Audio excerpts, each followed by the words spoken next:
Hi, welcome to Sherin's kitchen. இன்றைக்கி நம்ம கிச்சனில் பார்த்தீங்கன்னா ரம்ஜான் ஸ்பெஷல் ரெசிபி தான் பண்ண போகிறோம். மட்டன் பிரியாணி, 1 கிலோ அரிசி போட்டு 1 கிலோ மட்டன் போட்டு பிரியாணி பண்ண போகிறோம். அப்புறமா சிக்கன் கிரேவி, அப்புறமா சிக்கன் சில்லி, அதுக்கப்புறமா சிக்கன் குழம்பு, இதுதான் பண்ண போகிறோம். எல்லாம் அரை கிலோவில் பண்ண போகிறோம். மட்டன் மட்டும் 1 கிலோவில் பண்ண போகிறோம்.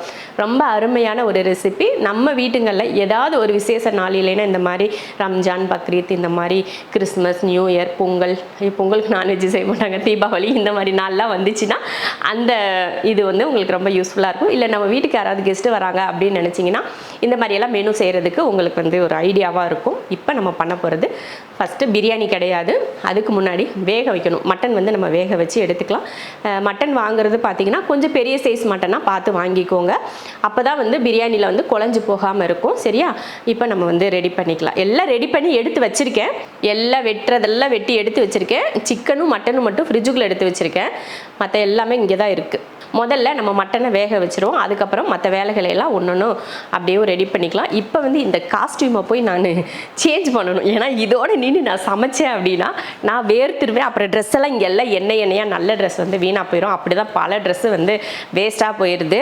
இது வந்து எங்களுக்கு ரம்ஜானுக்கு எடுத்த ட்ரெஸ்ஸு தான். 27ஆம் நாளைக்கு போட்டிருக்க ட்ரெஸ் இது. நாங்கள் சமையல் கூட 27ஆவது நாள் சமையல் தான் பண்ணோம். ரொம்ப அருமையான ட்ரெஸ்ஸு. நானே எனக்கு சொல்லிக்கிற அருமையான ட்ரெஸ்ஸுன்னு சொல்லி நான் வந்து இது வெஸ்ட் சைடில் தான் வாங்கினேன். இந்த ட்ரெஸ்ஸோட ரேட் என்னென்னா 2999 ரூபா. நானும் அஸ்மாவும் ஒரே மாதிரி ட்ரெஸ் வாங்கினோம். நல்லாயிருக்கா? சூப்பர். சரி, நான் போய் சமையல் வேலையில் இறங்க போகிறோம். அதனால காஸ்டியூம் சேஞ்ச் போயிட்டு வரேன்.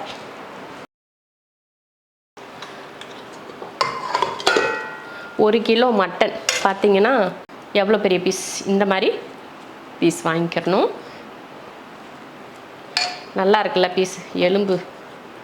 அது கூடவே கொஞ்சம் கொழுப்பு சேர்த்து வாங்கிட்டோம்னா பிரியாணி வந்து கொஞ்சம் கொழுப்போடு நல்லாயிருக்கும், நல்லா பசையாக இருக்கும் பிரியாணி. அதனால் சும்மா இந்த சைஸுக்கு ஒரு கொழுப்பு சேர்த்து வாங்கிக்கோங்க. தாளிக்கிறப்ப கூட நம்ம கொழுப்பை போட்டு அந்த எண்ணெயிலேயே உருக விட்டு நம்ம தாளித்து போட்டாலும் நல்லாயிருக்கும். ஆனாலும் சரி பரவாயில்ல, நம்ம வேக வச்சு எடுத்துக்கிடுவோம்.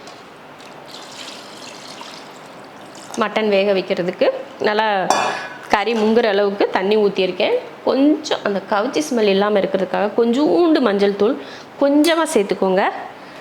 நிறைய சேர்த்திங்கன்னா பிரியாணி மஞ்சள் கலர் ஆயிரும். அதனால் கொஞ்சமாக சேர்த்துக்கோங்க. அடுத்ததாக உப்பு. அவ்வளோதான். மூடியை போட்டு மட்டனை ஒரு பக்கம் வேக வச்சுருவோம். 1/2 கிலோ சிக்கன் க்ளீன் பண்ணி வச்சுருக்கேன். சிக்கனுக்கு மசாலா தடவிக்கலாம். அதுக்கு 1 ஸ்பூன் அளவுக்கு மிளகாத்தூள், அடுத்து 1 ஸ்பூன் மல்லித்தூள், 1/4 ஸ்பூன் அளவுக்கு மஞ்சள் தூள், கார்ன்ஃப்ளவர் 1 ஸ்பூன் போட்டுக்கலாம், 1 ஸ்பூன் அளவுக்கு பச்சரிசி மாவு, 1 ஸ்பூன் அளவுக்கு கார்ன்ஃப்ளவரும் 1 ஸ்பூன் அளவுக்கு பச்சரிசி மாவும். அடுத்ததாக 1/2 லெமன் வந்து புளிஞ்சிக்கலாம். நல்லா சாறு வந்து நிறைய இருக்குது, அதனால் நான் வந்து 1/2 லெமன் புளிஞ்சிக்கிறேன். நீங்கள் சாறு கம்மியாக இருந்தால் 1 லெமனில் கூட புளிஞ்சிக்கோங்க. அடுத்து இஞ்சி பூண்டு பேஸ்ட் 1 ஸ்பூன் சேர்த்துக்கலாம். அடுத்ததாக உப்பு இப்போ கலந்துருவோம். தேவைப்பட்டால் கொஞ்சமாக தண்ணி ஊற்றி கலந்துக்கலாம். அது மசால் வந்து ரொம்ப வரன்னு இருந்துச்சு, அதனால் கொஞ்சம் தண்ணி சேர்த்துக்கலாம். இதுக்கு பதில் நீங்கள் எண்ணெய் கூட சேர்க்குறதுனாலும் சேர்த்துக்கலாம்.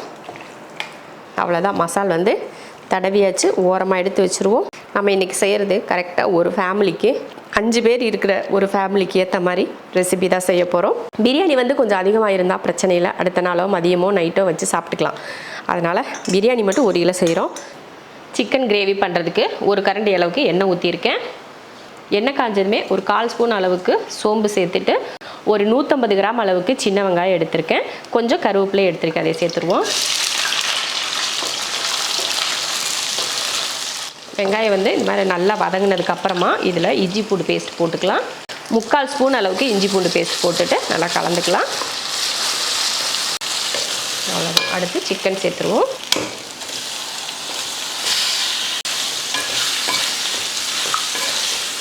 ஒரு 1/4 ஸ்பூன் அளவுக்கு மஞ்சள் தூள், தேவையான உப்பு சேர்த்து நல்லா கலந்து விடுவோம்.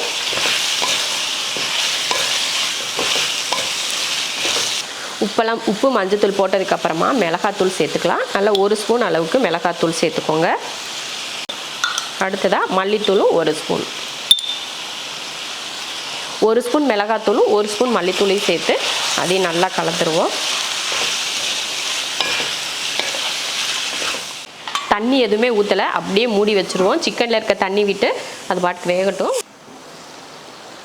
5 நிமிஷம் வேக வச்சோம். நல்லா சிக்கனில் வந்து தண்ணி விட்டு வெந்துருச்சு. இந்த டைமில் நல்லா கலந்து விட்டதுக்கப்புறமா கொஞ்சம் ஒரு அரை கிளாஸ் அளவுக்கு தண்ணியை ஊற்றி நல்லா கலந்து விட்டு மறுபடியும் மூடி போட்டுடலாம். சிக்கன் முங்குற அளவுக்கு இருக்குது பாருங்கள் தண்ணி. இந்த அளவுக்கு இருந்தால் கரெக்டாக இருக்கும். ஏன்னா சிக்கன் வந்து சின்ன சின்ன பீஸாக தான் இருக்குது, அதனால சீக்கிரமாக வெந்துடும். மூடி போட்டுடலாம். இந்த மாதிரி ஒரு துண்டு பட்டை, ஒரு ஏலக்காய், ஒரு கிராம்பு, சோம்பு ஒரு 1/4 ஸ்பூன், சீரகம் 1/4 ஸ்பூன், மிளகு 1/2 ஸ்பூன். மிளகு கொஞ்சம் 1/2 ஸ்பூன் உள்ள கொஞ்சம் ஜாஸ்தியாகவே சேர்த்துக்கலாம். சேர்த்துட்டு வறுத்துக்கலாம். அவ்வளோதான். ஆற வச்சு பவுட்ரு பண்ணிக்கலாம். தண்ணி ஊற்றி அரைக்க வேணாம், பவுட்ரு பண்ணிக்கலாம்.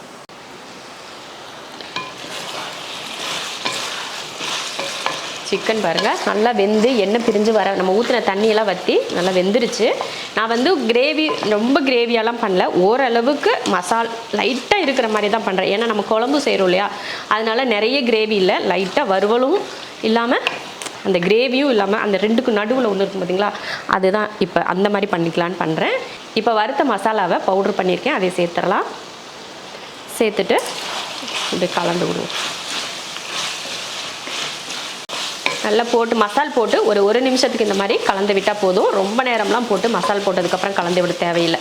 லைட்டாக அவ்வளோதான். இறக்க போகிறதுக்கு முன்னாடி கொஞ்சம் மல்லித்தலையை தூவிட்டு கூடவே கொஞ்சம் கருவேப்பிலையும் பச்சை கருவேப்பிலை சேர்த்துட்டு தேவைப்பட்டால் இதில் ஒரு பச்சை மிளகாய் கூட நீங்கள் வெட்டி போட்டுக்கலாம். அவ்வளோதான். சூப்பராக ரெடி ஆகிடுச்சு. இது சாதத்தில் போட்டு பிசைஞ்சும் சாப்பிட்லாம், பிரியாணிலையும் பிசைஞ்சு சாப்பிட்லாம். இப்போ இறக்கி வச்சிடலாம். அடுத்ததாக குழம்பு தாளிச்சிடலாம். குழம்பு வந்து நம்ம குக்கரில் தான் பண்ண போகிறோம். அதுக்கும் பார்த்திங்கன்னா ஒரு கரண்டி, நம்ம குழம்பு கரண்டியில் ஒரு கரண்டி அளவுக்கு எண்ணெய் ஊற்றியிருக்கேன். எண்ணெய் காஞ்சதுமே கொஞ்சம் கருவேப்பிலை போட்டு ஒரு பெரிய வெங்காயத்தை இந்த மாதிரி அரைச்சி வச்சுருக்கேன், அதையே சேர்த்துடலாம். வெங்காயம் போட்டு நல்லா வதக்கி விட்டுறலாம். நம்ம எப்போயுமே வெட்டின வெங்காயமாக இருந்தாலும் அரைச்சதாக இருந்தாலும் கொஞ்சம் கலர் மாறி வரணும். அதுக்கப்புறமா மற்றதெல்லாம் சேர்த்துக்கலாம். வெங்காயம் இந்த அளவுக்கு வதங்கினதுக்கப்புறமா இஞ்சி பூண்டு பேஸ்ட் போட்டுக்கலாம். நம்ம ஒரு 1/2 ஸ்பூன் அளவுக்கு இஞ்சி பூண்டு பேஸ்ட் போட்டுக்கலாம். அவ்வளோதான். இந்த மாதிரி கலந்ததுக்கப்புறமா இது கூட நம்ம சிக்கன் கூட உருளைக்கிழங்கு சேர்க்குறதுனால சேர்க்கலாம். சரி இன்றைக்கி சேர்க்கலைன்னா என்ன காரணம் என்னென்னா உருளைக்கிழங்கு இல்லை, அதனால சேர்க்கலை. சிக்கன் போட்டு ஒரு தக்காளி சேர்த்துக்கலாம். அடுத்து கொஞ்சம் மஞ்சள் தூள், அடுத்ததாக உப்பு.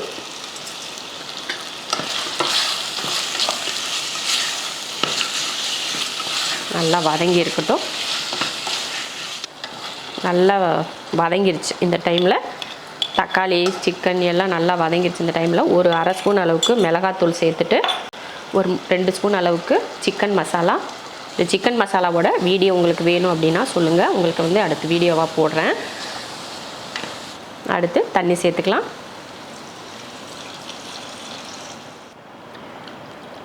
அவ்வளோதான். கொஞ்சம் தண்ணியாக தான் இருக்கும். நம்ம மறுபடியும் இதில் தேங்காயெல்லாம் அரைச்சி ஊற்றுவோம். இப்போ குக்கர் மூடி போட்டுடலாம். ஒரே விசில் விட்டு ஆஃப் பண்ணிக்கலாம். நல்லா ஒரு விசில் விட்டு வேக வச்சு சிக்கன் வந்துங்க ஒரே விசிலில் நல்லா வெந்துடும். ரொம்ப 2-3 விசில் விட்டோம்னா கூட குழஞ்சி போயிடும். அதனால் அவ்வளோ தேவையில்லை. நான் வந்து ஒரு துண்டு தேங்காயை அரைச்சி எடுத்திருக்கேன், அதை சேர்த்துட்டு இப்போ மறுபடியும் ஸ்டவ் ஆன் பண்ணிக்கலாம். ஸ்டவ் ஆன் பண்ணி நல்லா கொதிக்க விடலாம். ஒரு 5லேருந்து ஒரு 6 நிமிஷம் நல்லா வேகட்டும். அதுக்கப்புறமா எடுத்து பார்த்துக்கலாம்.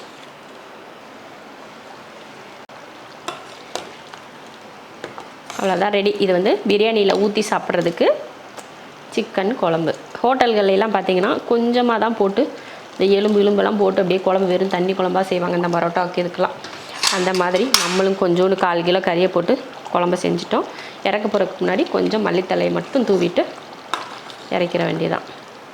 அவ்வளோதான். இப்போ அடுப்பை ஆஃப் பண்ணிக்கலாம்.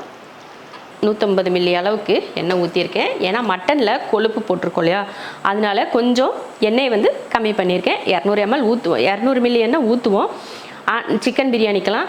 சரி இதில் வந்து கொழுப்பெல்லாம் அதிகமாக இருக்குது அப்படிங்கிறதுனால, ஏன்னா நான் வேக வைக்கிறப்பே சொன்னேன் பார்த்தீங்களா கொழுப்பெல்லாம் போட்டு வேக வச்சுருக்கேன்னு, அதனால கொஞ்சம் எண்ணெயை குறைச்சிருக்கேன். எண்ணெய் காஞ்சதுமே ஒரு 400 கிராம் அளவுக்கு வெங்காயம் சேர்த்துருக்கேன்.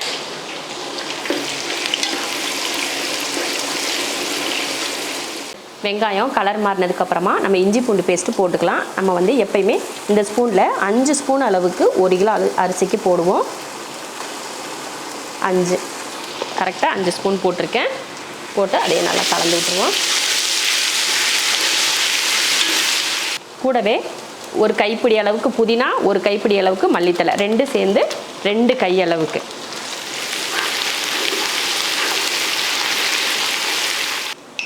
இதில் நம்ம வந்து பிரியாணி மசாலா சேர்த்துக்கலாம். நம்ம பிரியாணி மசாலா அரைச்சோம் இல்லையா, அதில் 2 ஸ்பூன் அளவுக்கு பிரியாணி மசாலா சேர்த்துக்கலாம். மிளகாத்தூள் 1 ஸ்பூன், 1லேருந்து 1.5 ஸ்பூன் உங்கள் காரத்தை பொறுத்து மிளகாத்தூள் சேர்த்துக்கோங்க. ஏன்னா நாங்கள் பச்சை மிளகாயும் சேர்த்துக்குவோம், அதனால் பார்த்து சேர்த்துக்கோங்க. அடுத்ததா தக்காளி வந்து ஒரு 250 கிராம் தக்காளியும் ஒரு 10 போல் பச்சை மிளகாயும் எடுத்திருக்கேன், அதையும் சேர்த்துருவோம்.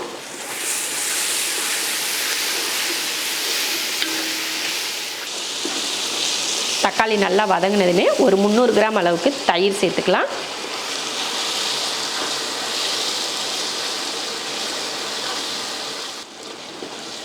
நல்லா மசாலா எல்லாம் நல்லா வதங்கிருச்சு. இந்த டைமில் நம்ம கறி சேர்த்துக்கலாம்.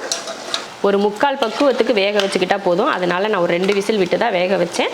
நீங்கள் உங்கள் வீட்டில் மட்டன் எத்தனை விசில் விட்டு வேக வைப்பீங்களோ அது உங்கள் விருப்பத்தை பொறுத்து நீங்கள் வேக வச்சுக்கோங்க.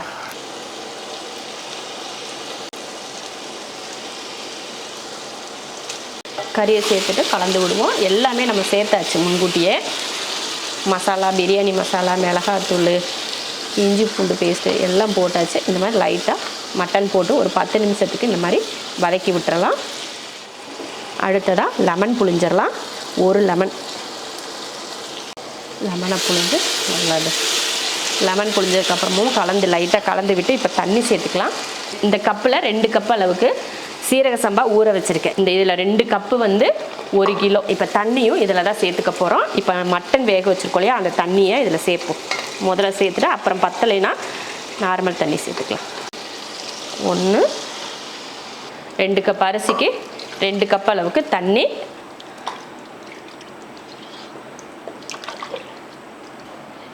இப்போ கொதிக்கட்டும். மட்டன் தண்ணி ஊற்றி பாருங்கள், நல்லா கொதிக்க ஆரம்பிச்சிருச்சு. இந்த டைமில் நம்ம ஊற வச்ச சீரக சம்பா அரிசியை சேர்த்துக்கலாம். நல்லா தண்ணியை வடிச்சிட்டு அப்படியே சேர்த்துக்கலாம். நம்ம மட்டனில் வந்து உப்பு போட்டு வேக வச்சுருக்கோம், அதே தண்ணியை தானே ஊற்றிருக்கோம். அதனால தான் நான் உப்பு போடலை வதக்கிறப்போ. அரிசி போட்டுட்டு அதுக்கப்புறம் உப்பு போட்டுக்கலாம்.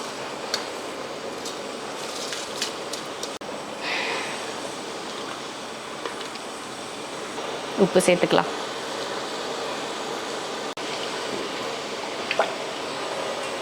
அவ்வளோதான், உப்பு போட்டு நல்லா கலந்து விட்டாச்சு. இப்போ மூடி போட்டு நல்லா ஒரு கொதி விடுவோம்.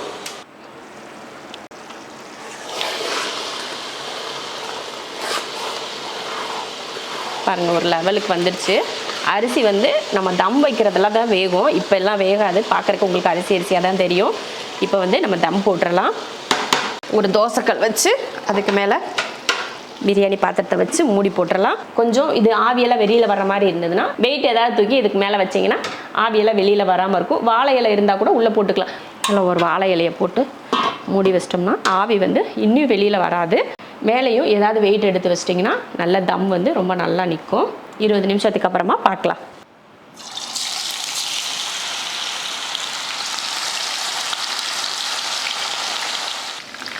சில்லி நல்லா ஒட்டாமல் வருது பார்த்தீங்களா? இந்த மாதிரி கொஞ்சம் கார்ன்ஃப்ளவரும் கொஞ்சம் அரிசி மாவும் சேர்த்திங்கன்னா நல்ல மேலே வந்து பாருங்கள் மொறுமொறுன்னு தெரியுது பாருங்கள். இந்த மாதிரி மொறுமொறுன்னு இருக்கும். அதே போல் கார்ன்ஃப்ளவர் போடுறதுனால உள்ளே ஒட்டாமல் வரும். இன்னும் கொஞ்சம் வேகட்டும், எடுத்துக்கலாம். பாருங்கள், சூப்பராக சில்லி வந்து அருமையாக மொறுன்னு ரெடி ஆகிடுச்சு பாருங்கள். பார்க்குறதே அப்படியே அருமையாக இருக்குது. எடுத்துருவோம். இதே போல் மீதி இருக்கிற சில்லியும் போட்டு எடுத்துக்கலாம். சிக்கன் நல்லா பொரித்து எடுத்தாச்சு பாருங்கள். சில்லி பொரித்த எண்ணெயை பாதி எடுத்து தனியாக வச்சுட்டு அதில் ஒரு கரண்டி அளவுக்கு இந்த மாதிரி எண்ணெய் இருக்குது. அதே எண்ணெயில் ஒரு பெரிய வெங்காயம் நல்லா நீல வாக்கில் வெட்டியிருக்கேன், அதையும் சேர்த்துக்கலாம். சேர்த்து லைட்டாக வதக்கி விட்டுருலாம். வெங்காயம் வந்து இந்த அளவுக்கு வதங்கணும். வெங்காயம் கலர் மாறும் பார்த்திங்களா, அதுக்கு முன்னாடி ஸ்டேஜ் வரைக்கும் நம்ம வதக்கணும். வதக்குனதுக்கப்புறமா 2-3 பச்சை மிளகாய், கொஞ்சம் கருவேப்பிலை, அடுத்து கொஞ்சம் மல்லித்தலை, அப்புறம் இது கூட சில்லி ஃப்ளேக்ஸ் கொஞ்சம் சேர்த்துக்கலாம்.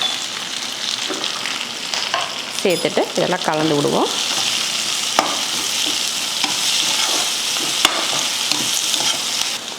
கூட சிக்கன் சேர்த்துருவோம். ரெட் சில்லி சாஸ் வந்து ஒரு 2 ஸ்பூன் அளவுக்கு மேலே ஊற்றிடலாம். ஊற்றிட்டு இப்போ கலந்து விடலாம். உப்பு எதுவும் போட தேவையில்லை, நம்ம சில்லியில் போட்டிருக்க உப்பே கரெக்டாக இருக்கும், அதனால் எக்ஸ்ட்ராலாம் போட வேண்டாம். அவ்வளோதான், நல்லா கலந்து விட்டுட்டு அப்படியே இறக்குறது தான். சூப்பராக ரெடி ஆயிடுச்சு. 20 நிமிஷம் ஆயிடுச்சு. கலர் சூப்பராக இருக்குது, பிரியாணி கலர் சூப்பர். அவ்வளவுதான், சூப்பரான ஒரு பிரியாணி. இதுக்கப்புறம் நம்ம தம் வைக்கணும்னு அவசியமே இல்லை, அந்தளவுக்கு நல்லா வெந்து வந்திருக்கு. ஆனாலும் அடுப்பை ஆஃப் பண்ணி விட்ருவோம். நம்ம அடுப்பை ஆஃப் பண்ணிவிட்டு மறுபடியும் அப்படியே மூடி வச்சிடலாம். பிரியாணி ரெடி ஆயிடுச்சு. இப்போ இறக்கிடுவோம். இப்படியே விட்டுருவோம். மறுபடியும் ஒரு 10 நிமிஷம் கழித்து எடுத்துக்கலாம். மற்ற வேலைகளையெல்லாம் முடிச்சுட்டு கடைசி நேரத்தில் பரிமாறுவோம் பார்த்திங்களா, அந்த டைமில் வெளியில் எடுக்கலாம். அது வரைக்கும் இருந்ததுன்னா கொஞ்சம் நெஞ்சம் அந்த வேகாத அரிசி கூட நல்லா வெந்து வந்துடும். சுட சுட மட்டன் பிரியாணி, அப்புறமா பெப்பர் கிரேவின்னு சொன்னேன், கடைசியில் அது பார்த்திங்கன்னா ரொம்ப ட்ரை ஆயிடுச்சு. பரவாயில்ல, நல்லதாக தான் போச்சு. நம்ம தான் குழம்பு வச்சுருக்கோமே, அதனால் ஓகே. சிக்கன் குழம்பு நல்லா பரோட்டாவுக்கு, பிரியாணிக்கு, இட்லி, தோசை எல்லாத்துக்கும் நல்லா இருக்கும் இந்த குழம்பு. இது வந்து சிக்கன் கொண்டாட்டம், ஆனால் அது வேறு ஸ்டைலில் நான் செஞ்சுருக்கேன்.